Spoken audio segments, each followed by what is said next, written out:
لہذا ہمیں چاہیے کہ ہم نبی علیہ الصلوۃ والسلام کی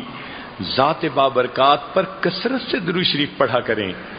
ان کی سنتوں سے اپنے آپ کو مزین کیا کریں۔ یہ قیامت کے دن شفاعت ان لوگوں کو ملے گی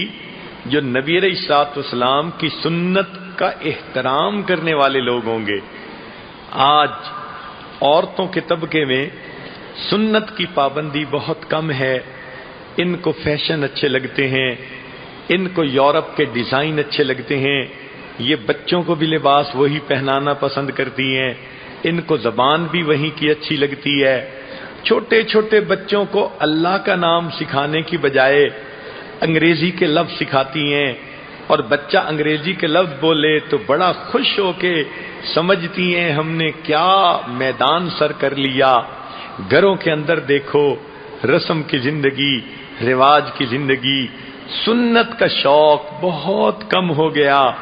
خوش نصیب عورتیں ہوں گی جو اپنے گھروں کو سنت کا گلشن بناتی ہیں، اپنے بچوں کو سنت لباس سے سجاتی ہیں، اپنے بچوں کو سنت کی تعلیم دیتی ہیں، دسترخوان پہ کھانا کھانا، سنت کے مطابق کھانا، اپنے بچوں کو مسنون دعاؤں کی تعلیم دینا، سونے سے پہلے سنت دعا پڑھنا، جاگنے کے بعد سنت دعا پڑھنا، اپنے بچوں کو سنت کا شیدائی بنانا، یہ کام بہت کم عورتیں آج کرتی ہیں، جس کی وجہ سے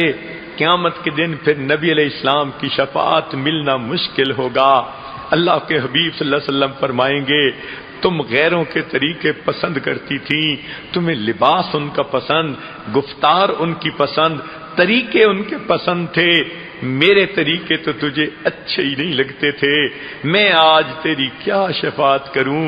اس دن احساس ہوگا جن سے وفا کرنی تھی ہم دنیا میں ان سے جفا کر بیٹھے، ہم نے اپنے حبیب صلی اللہ علیہ وسلم کے پیارے طریقوں کو گلے لگانے کی بجائے اپنے گھروں سے نکال دیا۔ چنانچہ آپ شادی کے موقع پر دیکھیے ہر کسی کو خوش کرنے کی کوشش ہوتی ہے، ہر رشتہ دار کو خوش کر لیتے ہیں، اگر کوئی رشتہ دار ناراض بھی ہو عورتیں مردوں کو لے کے جاتی ہیں، ان سے معافی مانگ لیتی ہیں، ان سے سوری کر لیتی ہیں کہ جی شادی کا موقع ہے سب کو منا لو، حتیٰ کہ گھر کا ڈرائیور ناراض ہوتا ہے اس کو بھی منا لیا جاتا ہے، گھر میں کام کرنے والی عورت اگر ناراض ہوتی ہے اس کو بھی پیغام بھیج دیتے ہیں شادی کا موقع ہے اس کو بھی بلا لو، سب روٹھے ہوئوں کو منا لیا جاتا ہے۔ جب شادی کا وقت آتا ہے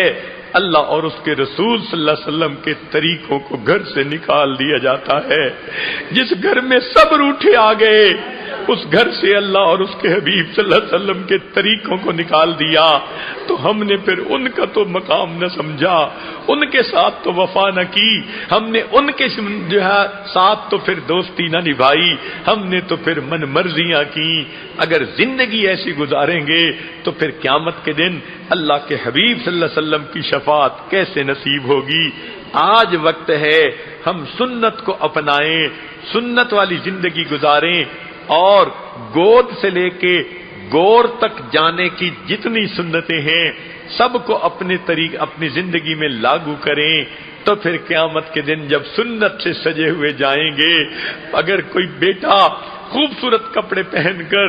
ماں کے سامنے آ جاتا ہے، ماں کی آنکھوں میں نور آ جاتا ہے، دل میں سرور آ جاتا ہے۔ جو سنت کے مطابق زندگی گزارنے والا بندہ ہوگا قیامت کے دن اللہ کے حبیب صلی اللہ علیہ وسلم کے سامنے جائے گا، وہ آقا صلی اللہ علیہ وسلم کی آنکھوں کا نور بنے گا، آپ صلی اللہ علیہ وسلم کے دل کا سرور بنے گا۔ تو ہمیں چاہیے آج ہم نبی علیہ الصلوۃ والسلام سے قلبی تعلق کو جوڑیں، آپ صلی اللہ علیہ وسلم کو اپنی طرف سے درود شریف کے ہدیے اور تحفے بھیجیں، عبادات کے تحفے اور دعاؤں کے تحفے بھیجیں، تاکہ کل قیامت کے دن اللہ کے حبیب صلی اللہ علیہ وسلم کی شفاعت ہمیں بھی نصیب ہو،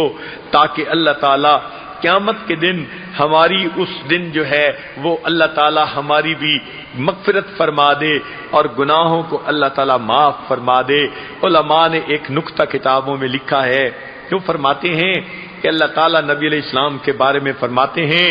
کہ فَتَّہَجَّدْ بِهِ نَافِلَةً لَكَ عسا ان یبعثک ربک مقاما محمودا،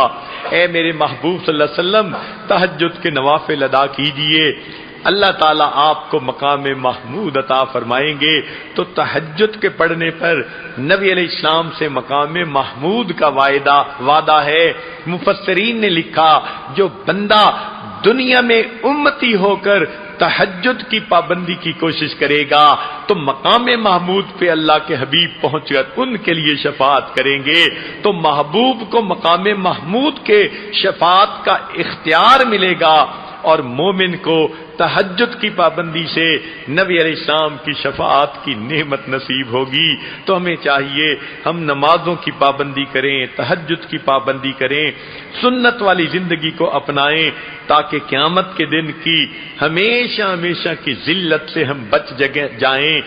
اپنے اللہ کو راضی کر کے ہم جنت میں جانے والوں میں سے بن جائیں۔